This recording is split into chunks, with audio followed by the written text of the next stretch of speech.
मित्रों, world creating पर आपका स्वागत है। आज हम प्रत्यय की जानकारी देने वाले हैं। सफिक्स, इंग्लिश में इसको सफिक्स बोलते हैं। तो ये मतलब सबसे पहले हम प्रत्यय की परिभाषा समझते हैं, ठीक है ना। प्रत्यय की परिभाषा।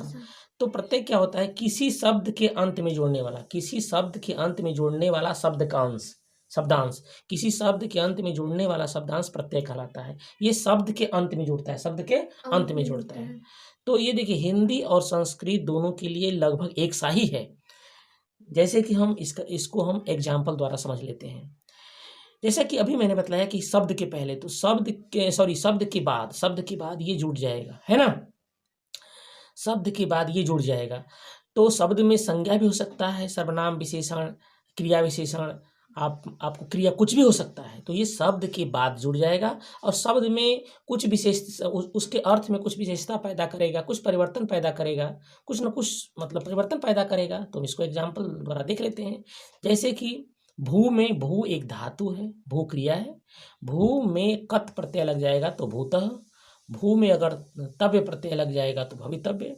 गम में लग जाएगा कत्वा प्रत्यय तो हो जाएगा कत्वा। क्री में लग जाएगा तुम तो हो जाएगा क्रेतुम।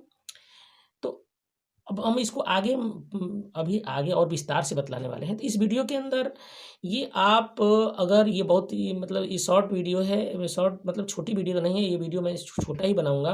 और लेकिन इस वीडियो को पूरी तरह देख लेंगे तो संस्कृत में आप बोर्ड के एग्ज़ाम के लिए एकदम मतलब कोई दिक्कत नहीं, बोर्ड तक के एग्ज़ाम के लिए एक बहुत बड़ी बेस मिल जाएगा और आपको मतलब सफलता मिल जाएगी प्रत्येक चैप्टर के लिए क्लियर, इतना पूरा विश्वास है। और थोड़ी हिंदी प्रत्यय का भी हम एग्जाम्पल ले लेते हैं। तो जैसे तर्क एक शब्द है, तर्क में इक लग गया तो देखो क्या हो, तार्किक। जन में लग गया ता प्रत्यय तो क्या हो गया जनता। जल में लग गया मैं प्रत्यय तो जलमय। गुरु में लग गया तो प्रत्यय तो गुरुत्व, ठीक है। तो ये शब्द के बाद लग रहा है। अब प्रत्यय की प्रकार की चर्चा करते हैं कि प्रत्यय कितने प्रकार के होते हैं। तो प्रत्यय 3 प्रकार के होते हैं। एक कृत प्रत्यय। कृत प्रत्यय जो होता है धातु के अंत में जोड़ता है, धातु के बाद। देखिए हम क्या करते हैं कि संस्कृत में जिनको हिंदी में हम बोलते हैं वर्ब, इंग्लिश में उसी को बोल देते हैं वर्ब, और संस्कृत में बोलते हैं धातु। क्या बोलते हैं? धातु। तो धातु के बाद ये धातु के बाद जो जुड़ जाएगा वो कृत प्रत्यय क्या होता है? कृत प्रत्यय कहलाएगा। और तंधित प्रत्यय किसे कहेंगे? जो संज्ञा या सर्वनाम के बाद जुड़ेगा, ठीक है। संज्ञा या सर्वनाम मतलब संज्ञा या सर्वनाम के बाद जो जुड़ जाएगा उसे हम बोलेंगे तद्धित प्रत्यय। और स्त्री प्रत्यय जो होता है ना, वो क्या किसी शब्द के बाद जुड़ेगा लेकिन उसको पुल्लिंग से स्त्रीलिंग बनाएगा। पुल्लिंग से स्त्रीलिंग में परिवर्तन के लिए स्त्री प्रत्यय का प्रयोग होता है, ठीक है। तो हम प्रत्यय के प्रकार की बात समझ लिए, ठीक है। तो अब हम इसको थोड़ा एग्जाम्पल और भी विस्तार में एग्जाम्पल द्वारा इसको समझ लेते हैं। कृत प्रत्यय की चर्चा विस्तार से करते हैं। जैसे किसी धातु के अंत में लग जाएगा त्वा, क्या लग जाएगा? द्वा। तो हो जाएगा तो उसमें कत्वा प्रत्यय होगा। धातु के अंत में अगर त्वा लगा रहेगा तो क्या हो जाएगा? कत्वा प्रत्यय होगा। तो कत्वा प्रत्यय लगा रहेगा। जैसे एक शब्द लेते हैं गत्वा, क्या लेते हैं? गत्वा। गत्वा में तो है तो हम समझ, अगर परीक्षा में आता है कि गत्वा में कौन सा प्रत्यय है तो कत्वा है, वित्वा में कौन सा प्रत्यय है तो कत्वा। जैसे गम धातु, गम क्या है? धातु। गम धातु में गम धातु में कत्वा प्रत्यय जुट जाएगा अगर तो हो जाएगा गत्वा, है ना। तो जिस मतलब धातु के अंत में त्वा रहेगा, ये शॉर्ट ट्रिक है। त्वा रहेगा तो क्या समझेंगे? कत्वा। एग्जाम्पल के लिए गत्वा पित्वा, त्वा है कि नहीं। अब देखो धातु के अंत में तुम रहेगा तो हम क्या समझेंगे? तुमुन प्रत्यय है। क्या समझेंगे? तुमुन प्रत्यय है। धातु के अंत में तुम रहेगा तो क्या समझेंगे? तुमुन प्रत्यय है। एग्जाम्पल देख लीजिए, वक्तुम पठितुम। जैसे पठ धातु है, पठ क्या है? पठ धातु में तुमुन प्रत्यय जुड़ जाएगा तो पठितुम होगा, पठितुमुन नहीं, पठितुम, है ना। पठ धातु में तुमुन प्रत्यय जब जुड़ेगा तो क्या हो जाएगा? पठितुम, पठितुमुन नहीं, पठितुमुन नहीं। तो धातु के अंत में क्या रहेगा? तुम रहेगा। क्या रहेगा? तुम रहेगा। अब देखो धातु के अंत में क्या रहेगा? य। क्या रहेगा?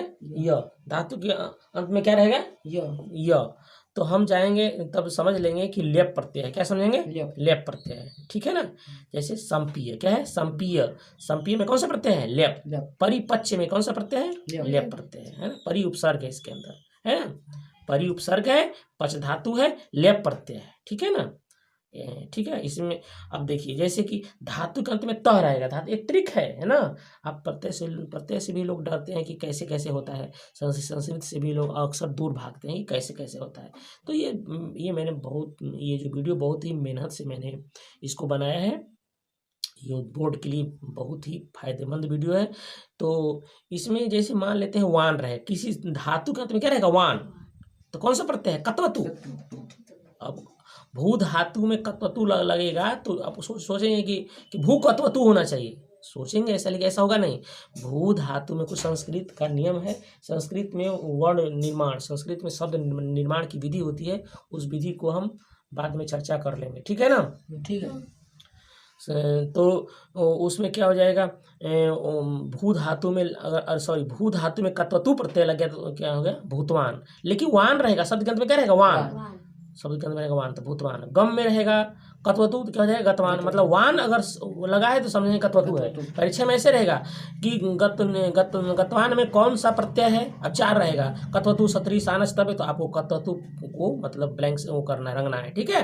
अब देखिए जिस शब्द के अंत में त चाहे अन रहेगा, त चाहे अन रहेगा, तो उसमें कौन सा प्रत्यय, सत्री। क्या है, कौन सा प्रत्यय है, सत्री होगा। कौन सा प्रत्यय होगा, सत्री।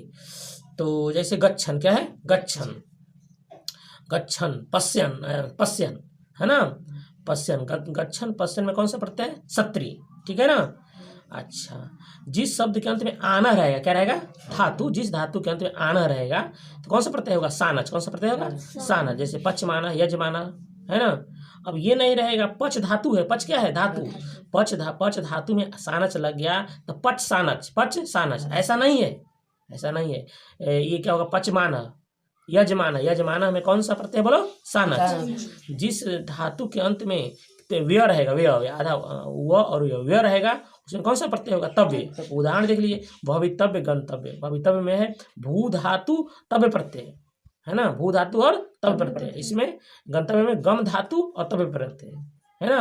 तो जिस शब्द के अंत में, जिस धातु के अंत में व्यय रहे, क्या रहेगा, व्यय रहेगा, क्या समझेंगे, तव्य प्रत्यय है। और जिस शब्द के अंत में यह रहे, क्या रहेगा, यह जिस शब्द के अंत में यह रहेगा, समझ लेंगे कि रैत प्रत्यय है। रैत कौन सा प्रत्यय है, रैत प्रत्यय। पाच्य, वाक्य, पाच्य, पाक्य, पाच्य, पाक्य, वाक्य, वाक्य में भी। तो इसमें जो है कौन से प्रत्यय है, रैत, ठीक है। और भी हम जैसे जिस शब्द के अंत में कह रहेगा, क्या रहेगा, कह, जैसे लेखक और वाचक हो गया ना। तो इसमें कौन सा प्रत्यय होगा, रउल। कौन सा होगा, रउल। ल में देखो यहाँ हलंत है ना, ऐसा नहीं। अब देखो, जैसे जिस शब्द के अंत में रहेगा कह चाहे नम, कह चाहे नम रहेगा, कह चाहे नम, तो उसमें कौन सा प्रत्यय होगा, ये दोनों मिलता जुलता है, थोड़ा सा देखना, थोड़ा सा इसको बतला, है ना। तो जैसे क्या है, दर्शनम, क्या है, दर्शन, ऐसे खास कर ये होता है दर्शनम, ठीक है ना। दर्शनम में क्या है, नम है, क्या है, नम है, तो कौन सा प्रत्यय हो जाएगा, ल्यूट। कौन सा प्रत्यय है, ल्यूट। जिस शब्द के अंत में वान रहेगा, क्या रहेगा, वान, वान रहेगा। जिस शब्द के अंदर वान रहेगा वहां से कत्वत प्रत्यय, क्या है, अब देखो गम धातु है, गम धातु में कत्वत प्रत्यय लगा है, तो गम कत्वत होना चाहिए ना, गम कत्वत, लेकिन गम कत्वत नहीं होगा, गतवान होगा। क्या आएगा तुम्हारे परीक्षा, पठ धातु में कत्वत प्रत्यय रहेगा तो क्या हो जाएगा, पठितवान, माने अंत में वान रहेगा, अंत में क्या रहेगा, उसको याद कर लो, बढ़िया से याद कर लेना इसको। अब परीक्षा में रहेगा कि कत्वत शब्द से कत्वत प्रत्यय से कौन सा शब्द बना है, 4 वो रहेगा ऑप्शन, मान लीजिए, है ना, 4 गो ऑप्शन रहेगा। लघुत्तम हो जाएगा, पाठ्य हो जाएगा, पाचका हो जाएगा, लेखका हो जाएगा। आपको गतवान पे लगाना, वो करना है, रंगना है, ठीक है, लिखना है। अच्छा, रैत का अभी जस्ट बतला दिए हैं। अब हम तद्धित प्रत्यय की चर्चा करते हैं, तद्धित प्रत्यय की चर्चा करते हैं। तभी मैंने बताया कि जो संज्ञा और सर्वनाम, संज्ञा या सर्वनाम के बाद लगेगा ये प्रत्यय। तो जैसे कि इसका ट्रिक देखिए, जिस शब्द के अंत में मान रहेगा, जिस शब्द के अंत में क्या रहेगा, मान, समझ लेंगे, मतुप है, क्या है, कीर्ति, कीर्ति, जैसे कीर्ति में लग गया मतुप तो क्या हो गया, कीर्तिमान। अब कीर्ति में लग गया मतुप तो कीर्ति मतुप होना चाहिए, लेकिन शब्द निर्माण, शब्द संस्कृत में शब्द निर्माण की एक मतलब विधि है, प्रक्रिया है, कानून है, महेश्वर सूत्राणी, उसको हम अलग वीडियो में बतला देंगे कि शब्द निर्माण की प्रक्रिया क्या है, ठीक है। तो ये तो जैसे ही मान लगेगा हम मतुप समझ लेंगे, जैसे कीर्तिमान, बुद्धिमान। जैसे ठक, जिस शब्द के अंत में रहेगा इक, क्या रहेगा, इक, शब्द इक रहेगा, समझ लेंगे ठक प्रत्यय, क्या है, जैसे नैतिक, धार्मिक। जिस शब्द के अंत में वान रहे, क्या रहेगा, वान, हम समझ लेंगे कि वतु प्रत्यय है। जैसे रूपवान और धनवान, वान है कि नहीं, जिस शब्द के अंत में त्वम रहेगा, क्या रहेगा, त्वम, उसमें त्व प्रत्यय, उसमें त्व प्रत्यय, कौन सा प्रत्यय होगा, त्व। एग्जाम्पल लघुत्वम महत्वम, है ना। जिस प्रत्यय के अंत में ऐसे ऐसे समझ लीजिए, जैसे कि जिस टाप हो गया, टल हो गया, दा हो गया, थाल हो गया, है ना। तो वीडियो लंबी हो जाएगी। जिस शब्द के अंत में था है, क्या रहेगा, था रहेगा, तो समझ लेंगे थाल प्रत्यय क्या है, थाल, थाल प्रत्यय। सर्वथा में था है कि नहीं, यथा में था है कि नहीं, जिस प्रत्यय के अंत में दा है, क्या रहेगा, दा। समझ लेंगे कि उसमें दा प्रत्यय क्या है, दा में दा ही रहेगा, कदा, तदा, अन्यदा, है ना। जिसमें तल रहेगा, जिसमें तार क्या रहेगा, जिस शब्द के अंत में ता रहेगा, जिस संज्ञा सर्वनाम के अंत में क्या रहेगा, ता, समझ लेंगे तल प्रत्यय। जैसे मित्रता, लघुता, ता है कि नहीं। अच्छा, ये तो हो गया। अब हम अब हम इसके बाद ये चर्चा कर लेते हैं स्त्री प्रत्यय। क्या करते हैं, स्त्री प्रत्यय की चर्चा कर लेते हैं।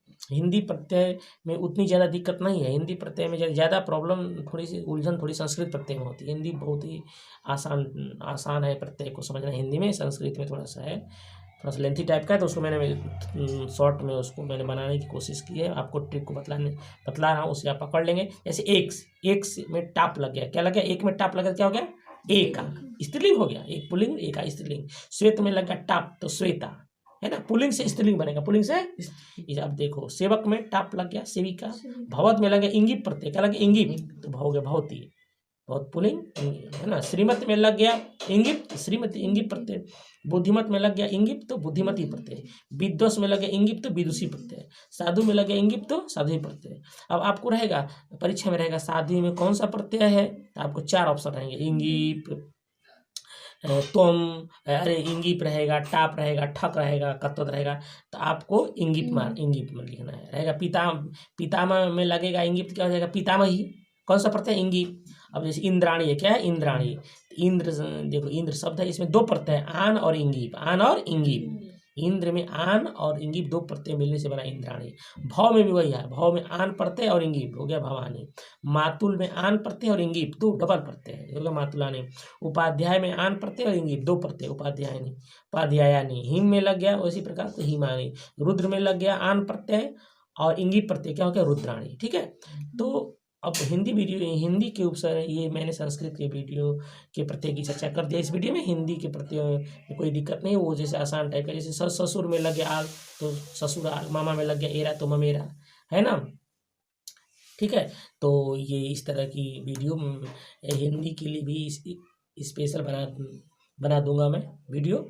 और इसको यदि आप बढ़िया से देख लेंगे, एक बार यदि समझ लेंगे ढंग से, तो आप संस्कृत में बोर्ड की परीक्षा के लिए कहीं कोई दिक्कत नहीं होगी। इसी पर आप इसको मतलब कि ये आधारशिला बन जाएगी। इसी के आधार पर आप आगे प्रत्यय को आप डिसीजन कर लेंगे। एक ट्रिक है, एक शॉर्ट, मतलब किसी चीज़ को, मतलब गागर में सागर की तरह है, इसको आप समझ लेंगे। इसी तरह की वीडियो इस पर हमेशा साइंस, मैथ, इंग्लिश, हिंदी की ट्रिक्स डाली जाती है बच्चों को लिए, विद्यार्थियों के लिए, सबके लिए यह चैनल फायदेमंद है, वर्ल्ड क्रिएटिंग। तो इसको आप लाइक करें, सब्सक्राइब करें और शेयर करें। धन्यवाद।